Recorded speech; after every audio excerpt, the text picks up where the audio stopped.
这才是大葱炒木耳好吃又简单的做法。大家好，我是刘毅。葱香浓郁，脆嫩爽口，老少皆宜，下酒又下饭。饭店做的为什么那么好吃？相信许多朋友不知道。大厨今天分享详细的做法，让你在家也能做出饭店的味道，简单又接地气。喜欢的朋友可以试试。首先准备黑木耳20克左右，用温水浸泡1个小时，清洗干净，把大块的丝小，特别是根部这个位置一定要掐掉，要不然吃着会牙碜。再准备1根不要钱的大葱，清洗干净，斜刀切成厚厚的薄片。各位好朋友，请动动你们发财的手，点亮视频下方的大拇指和五角星，您的点赞和收藏对于我来说非常重要，感谢您的支持。再切少许的青红辣椒搭配颜色，喜欢吃辣的可以用小米辣。切好放入碗中，食材准备好后，下面开始起锅烹饪。起锅烧水，下面来把木耳汆烫下，倒入开水可以缩短烹饪的时间。放入少许的盐增加底味，适量的色拉油可以使烫出的木耳颜色鲜亮好看。水开，先下入木耳，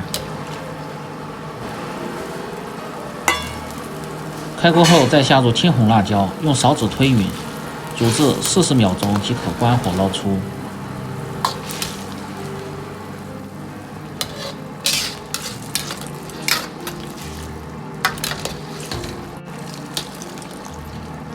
稍微冲洗一下，这样可以去除表面的一些杂质和残留，然后控干水分。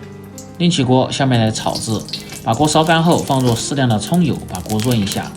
不知道葱油怎么熬的，可以看我前面视频。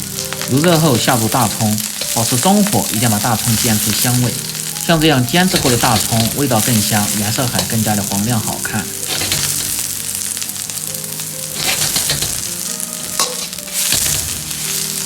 煎出香味，煎至一面微黄再翻面，稍微再煎一下，接着再放入适量的蚝油，增加鲜味。生抽酱油适量，从锅边烹入，激发鲜味，增加香味和黄亮的颜色。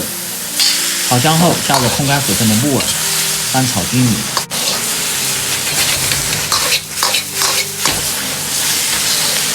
这时候火可以稍微开大一点，炒出木耳里边多余的水分。调味。放入适量的盐，少许的白糖活味提鲜，半勺的鸡精、味精，用水像这样和一下，这样它的味道更均匀。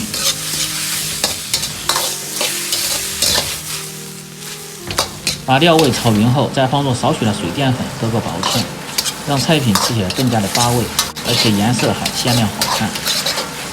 大火快速的翻炒几下，翻炒均匀，炒出锅气，炒出香味。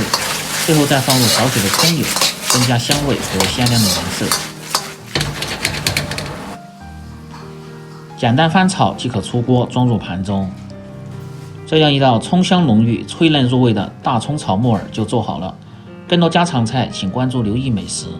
喜欢的朋友记得帮忙点赞、评论、转发、收藏，感谢您的支持。我们明天再见。